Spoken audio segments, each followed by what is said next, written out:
तो हेलो प्यारे बच्चों, आप देख रहे हैं मित्र एकेडमी और मैं कृष्णा। और मैं आपको आज हिंदी के मोस्ट इम्पोर्टेंट 30 MCQ लाया हूँ। 30 MCQ है जो बोर्ड में काफ़ी इम्पोर्टेंट है और बार बार रिपीटेड है। ठीक है, जो 18 में भी आया है, 20 में भी आया है, 21 में आया है, 23, 24, 25 सब में आया हुआ है और मैं आज आप सबके लिए भी लाया हूँ। तो आप अच्छे से इसको देखते हुए रिवाइज करते जाएंगे और क्लास में याद करने की पूरी कोशिश करेंगे, क्योंकि अगर आप अभी से MCQ याद करने जाते हैं तो 20 MCQ आपके पेपर में देखने को मिलते हैं और आपको 97 नंबर लाने के लिए काफ़ी हेल्पफुल रहेंगे। ठीक है, तो आप अब मुझे पता है कि अब हिंदी में सभी लोग तैयारी लास्ट में ही करते हैं, मैं भी ऐसा ही किया था, क्योंकि सब लोग फिजिक्स, केमिस्ट्री और बायोलॉजी और क्या बोलते हैं मैथ्स में ही बिजी रहते हैं, इन सब सब्जेक्ट पर ध्यान नहीं देते हैं। ठीक है, तो चलिए शुरू करते हैं। और देखिए, एक दिक्कत होगी मुझसे, मैंने आंसर इसी में ला दिया हूँ, इसलिए ला दिया हूँ कि बहुत लोग सारे स्टूडेंट मैसेज करते हैं कि भैया नोट्स चाहिए। तो देखिए, नोट्स उपलब्ध कराना थोड़ी अभी समस्या हो रही है, तो इसके लिए मैंने इसी में इसका आंसर मतलब बता दिया है कि लोग को नोट्स की कोई आवश्यकता नहीं पड़ेगी, यहीं से अपना रिवीजन कर लेंगे। ठीक है, तो चलिए शुरू करते हैं। ठीक है,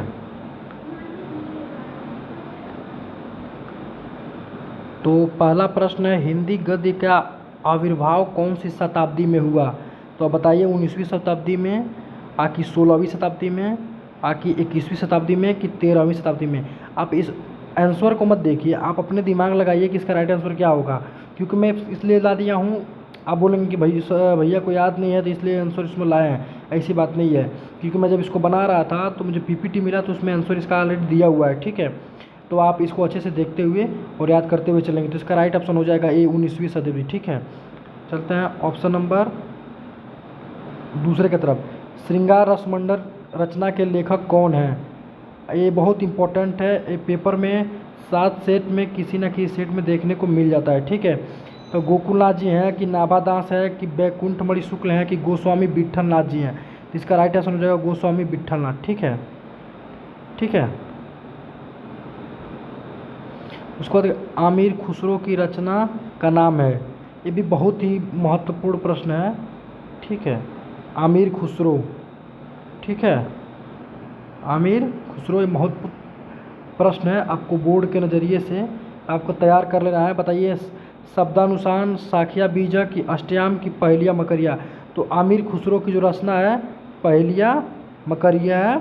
ऑप्शन नंबर डी, दिल मांगे मोर। ठीक है, इसका राइट आंसर हो जाएगा। और एक काफ़ी महत्वपूर्ण प्रश्न है, आपको बोर्ड में देखने को हर साल किसी न किसी सेट में देखने को मिल जाता है। ठीक है, आगे चलते हैं।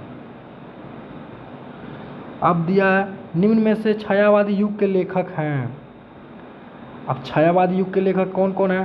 तो बताइए, पदम सिंह शर्मा है, कि प्रभाकर जी हैं, कि सूर्यकांत भाई निराला जी हैं, कि अमृत राय? आप आंसर नहीं दीजिएगा, आप कमेंट में अपना आंसर हमको बताइएगा, इसका राइट आंसर क्या होगा। और मैं आपको बता दूँ, ठीक है, तो आप आंसर में इसका कमेंट करके हमको बताइएगा। और मैं बता दूँ, छायावादी के जो 4 प्रवर्तक हैं, तो छायावादी के 4 स्तंभ माने जाते हैं, तो एक तो ए हो गए, दूसरे हो गए हमारे जयशंकर प्रसाद जी। आप देखते जाइए, एक प्रश्न घुमाता रहता है किसी न किसी सेट में प्रश्न। अरे देखिए क्या हो, एक मिनट। ठीक है, तो इसका ऑप्शन नंबर सी हो जाएगा, कहो ना प्यार है। और इसका मैं बता दूं, छायावाद के 4 स्तंभ।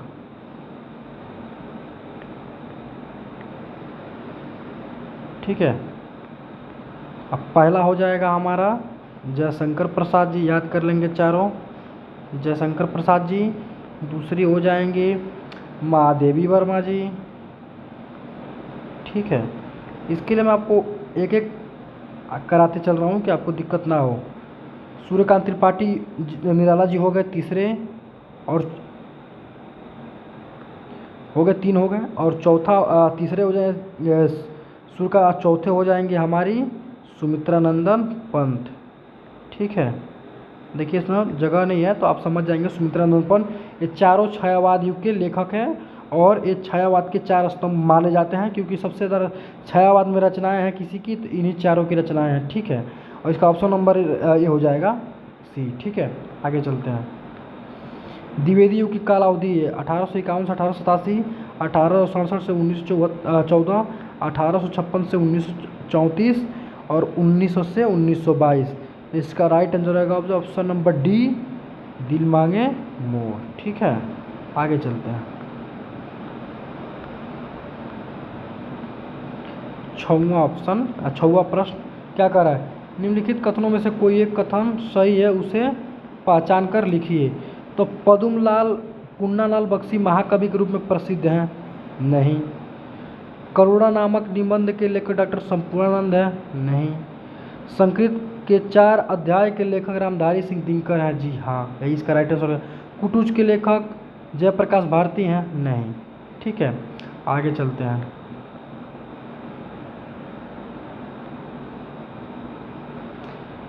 निम्नलिखित में से कौन सा कथन सही है, उसे पहचान कर लिखिए। भारतेंदु हरिश्चंद्र को हिंदी गद्य का जनक माना जाता है। रानी केतकी की कहानी की लेखिका सुभद्रा कुमारी चौहान है। आचार्य रामचंद्र शुक्ल एक प्रख्यात कवि हैं। डॉक्टर धर्मवीर भारती पूर्व मध्यकालीन कवि हैं? तो नहीं, जो भारतेंदु हरिश्चंद्र है, यहीं से हिंदी गद्य साहित्य का विकास होता है और इन्हीं को हिंदी गद्य साहित्य का जनक माना जाता है। तो ऑप्शन नंबर हो जाएगा ए, ऑप्शन नंबर ए। ठीक है, निम्नलिखित कथनों में से कोई एक कथन सही है, उसे पहचान कर लिखिए। डॉक्टर रामविलास शर्मा जाने माने आलोचक हैं। पद्मलाल बख्शी प्रसिद्ध नाटककार हैं, आगे देखे होंगे। भारतीय संस्कृति के लेखक डॉक्टर रामधारी सिंह दिनकर नहीं है। भारतीय संस्कृति नहीं है। हजारी प्रसाद द्विवेदी हैं। चिंतामणि निबंध के लेखक कौन है?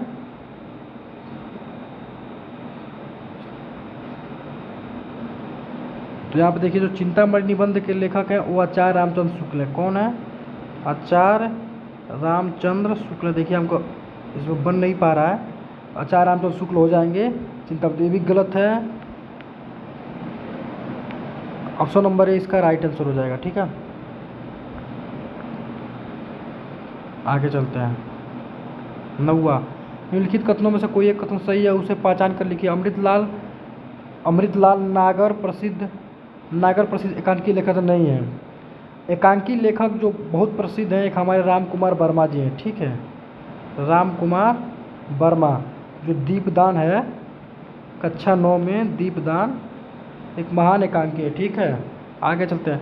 शर्मा प्रसिद्ध भेंट वार्ताकार थे? नहीं। डॉक्टर नागेंद्र ख्याति प्राप्त समालोचक है? सही है। जयप्रकाश भारती कवि के रूप में विख्यात है? गलत है। ऑप्शन नंबर सी, कहो ना प्यार इज राइट आंसर। ठीक है, 10वां, बहुत ही वायरल प्रश्न है। वायरल क्या है? वायरल क्वेश्चन, जो 2026 में देखने को मिलेगा। ठीक है, और 26 में देखने को मिलेगा आपको, और कहेंगे कि हाँ भैया आपने कराया था वही आया। क्या भूलूं क्या याद करूं निर्मल का निर्माण किस लेखक की रचना है? तो हरिवंश राय बच्चन, अमिताभ बच्चन जी के पिताजी है। ऑप्शन नंबर सी, कहो ना प्यार है। ठीक है, आगे चलते हैं। नासिकेतोपाख्यान के लेखक हैं इंशाअल्लाह खान, राजा लक्ष्मण सिंह, लल्लू लाल उत्तर, सदल मिश्र जी। इसका राइट आंसर हो जाएगा ऑप्शन नंबर सी। ठीक है, डी, दिल मांगे मोर। ये भैया लोग यार, पेन काम नहीं कर रहा मेरा। कला और संस्कृति के लेखक हैं तो वासुदेव सरल अग्रवाल जी हैं। ठीक है, अब बार बार ज़्यादा करने से कोई मतलब है नहीं। ठीक है, अब बस जो इम्पोर्टेंट है, निम्नलिखित में से कौन से प्रसिद्ध आलोचक है? मुंशी प्रेमचंद, महादेवी वर्मा, तो आचार्य रामचंद्र शुक्ल हैं। पहले पार्ट के होंगे आपके मित्रता। अब चलिए कमेंट में बताइए, जो मित्रता है, मित्रता, उसके लेखक कौन है? तो आचार्य रामचंद्र शुक्ल हो जाएंगे। ठीक है, आचार्य रामचंद्र शुक्ल। आगे चलते हैं। खड़ी बोली की प्रथम गद्य रचना मानी जाती है? तो गोरा बादल की कथा। इसको याद रखेंगे, गोरा बादल की कथा। ये पेपर में देखने को बहुत ज़्यादा मिलता है। ठीक है, और ये प्रथम गद्य रचना मानी जाती है, गोरा बादल की कथा। ठीक है, अब देखिए, अरे रानी केतकी की कहानी के लेखक हैं तो इंशाअल्लाह खान, ठीक है। रानी केतकी कहानी एक कहानी है, ठीक है, कहानी विधा है, ठीक है, कहानी विधा है, ठीक है। विधा भी पेपर में आपको बहुत पूछने को देखने को मिलता है, तो कहानी विधा है, ठीक है। शताब्द प्रकाश का रचना है तो स्वामी दयानंद सरस्वती की, ठीक है। छायावासर काल की पत्रिका है कादम्बनी है, ठीक है।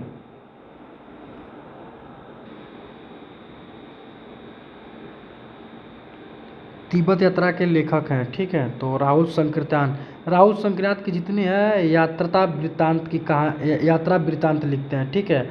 तो कोई पूछ दे राहुल संकृत्यान की जितनी भी रचनाएं हैं वो यात्रा वृत्तांत है, ठीक है। तो आपको यहीं से याद कर लीजिएगा, यात्रा वृत्तांत की जितना विधा पूछेंगी तो राहुल संकृत्यान की होंगी, ठीक है, क्योंकि ज़्यादा यात्रा करते थे और यात्रा करते करते अपने रचनाएं लिखते रहते थे, ठीक है। चलिए आगे चलते हैं। सरस्वती पत्रिका का प्रकाशन काल 1870, 1880, 1868, 1900, तो 1900 इसका राइट आंसर हो जाएगा, ठीक है। 20 कौन सा हिंदी गद्य का उत्कर्ष का सूर्योदय काल था? तो भारतेंदु युग था, ठीक है। इसी समय गद्य का विकास होता है और इसके जो हिंदी साहित्य का गद्य है, गद्य के जनक हैं वो किसको माना जाता है? कौन सा हिंदी गद्य के उत्कर्ष का सूर्योदय काल था? तो भारतेंदु युग। और हिंदी गद्य के जनक किसे कहा जाता है? तो भारतेंदु को ही कहा जाता है, ठीक है। चलते हैं आगे। पंचांग दर्शन के लेखक है तो मधुरानाथ शुक्ल, ठीक है। रामवृक्ष बेनीपुरी किस निबंध के लेखक है? तो गेहूं और गुलाब के, रामवृक्ष बेनीपुरी। बेईमानी की परत किस विधा की रचना है? तो ये निबंध है, ठीक है। निम्नलिखित में से कौन सा कथन सही उसे पहचान कर लिखिए। भारतेंदु हरिश्चंद्र आलोचना साहित्य के जनक माने जाते हैं? नहीं, ये गद्य साहित्य के जनक माने जाते हैं। आचार्य रामचंद्र प्रसिद्ध निबंधकार हैं, आलोचक हैं। मित्रता निबंध के लेखक राय कृष्णदास हैं? नहीं, मित्रता के आचार्य रामचंद्र शुक्ल जी हैं। गुनाहों के देवता के रचनाकार मुंशी प्रेमचंद जी हैं? नहीं, ऐसा नहीं है, ठीक है। आगे चलते हैं। निम्नलिखित कथनों में से कौन सा कथन सही उसे पहचान कर लिखिए। धर्मवीर भारती रीतिमूर्ति नहीं। कुटर डॉक्टर हजारी प्रसाद की का प्रसिद्ध निबंध सही है। अजली आग यशपाल के निबंध नहीं। डॉक्टर नागेंद्र ख्याति प्राप्त उपन्यासकार है? नहीं, उपन्यासकार नहीं है, ठीक है। लिखित कथनों से कोई कथन सही उसे पहचान कर लिखिए। रामचंद्र शुक्ल महान नाटककार के रूप में प्रसिद्ध हैं? नहीं, ये निबंधकार हैं, आलोचक हैं, ठीक है। ममता जयशंकर प्रसाद की प्रसिद्ध नाटक है? नहीं, ममता नहीं है। भारत संस्कृति निबंध के डॉक्टर राजेंद्र प्रसाद हैं? सही है। इसके पहले भी आया था प्रश्न, में कराना भूल गया था, तो डॉक्टर इसके राजेंद्र प्रसाद हो जाएंगे और आपके पाठ में भी है, ठीक है। स्कंदगुप्त प्रेमचंद का प्रसिद्ध उपन्यास है? नहीं, ये नाटक है स्कंदगुप्त, ठीक है। आगे चलते हैं। 26 निम्नलिखित कथनों में से कोई एक कथन सही है उसे पहचान कर लिखिए। विद्यानिवास मिश्र नाटककार के रूप में प्रसिद्ध है? नहीं। डॉक्टर श्याम सुंदर दास एक प्रख्यात कवि थे? नहीं। ईर्ष्या तू ना गई ना मेरे से जयप्रकाश भारती हैं? तो इनका नहीं है। ईर्ष्या ना गई तू मेरे मन से, देखिए याद नहीं आ रहा है मुझे, एक क्लास 12th में है, ठीक है। एक चैप्टर है ईर्ष्या ना तू गई मेरे मन से, लेखक जयप्रकाश भारती जी, ये तो नहीं है। मित्र निबंध के लेखक आचार्य रामचंद्र शुक्ल हैं। देखिए आपको अधिकतर प्रश्न आचार्य रामचंद्र शुक्ल से देखने को मिलेंगे, ठीक है। भाषा और आधुनिकता निबंध के लेखक है? बहुत ही इम्पोर्टेंट प्रश्न है, क्लास 10th 12th में है, ठीक है। भाषा और आधुनिकता, ये प्रोफेसर सुंदर जी रेड्डी का रचना है और आप इसको याद कर लेंगे। भाषा और आधुनिकता बहुत ही इंपॉर्टेंट प्रश्न है, ठीक है। सन्नाटा के लेखक हैं, एक मिनट, सन्नाटा के लेखक हैं तो अज्ञे जी हैं, ठीक है। रामपेट बेनीपुर जी नहीं है, जयेंद्र कुमार जी ने, वासुदेव अग्रवाल जी नहीं है, ठीक है। आगे चलते हैं। पृथ्वी में सप्तर्षि मंडल के लेखक है तो डॉक्टर संपूर्णानंद। और यहीं पे आपका ये 30 MCQ पूरा होता है। और आपको अगर वीडियो अच्छी लगी हो तो आप चैनल को सब्सक्राइब और अपने दोस्तों के साथ शेयर करना ना भूलें। और मैं गारंटी देता हूँ कि हिंदी में 97 की गारंटी आप हमसे लीजिए। और मैं ट्रिक लाऊंगा हिंदी में कैसे आप 90+ स्कोर कर सकते हैं। अगर अच्छे से पढ़ते हैं तो 97 लाना कोई बड़ी बात नहीं है। तो यहीं के वीडियो को रोकते हैं और आप सभी को बहुत सारा धन्यवाद वीडियो देखने के लिए। जय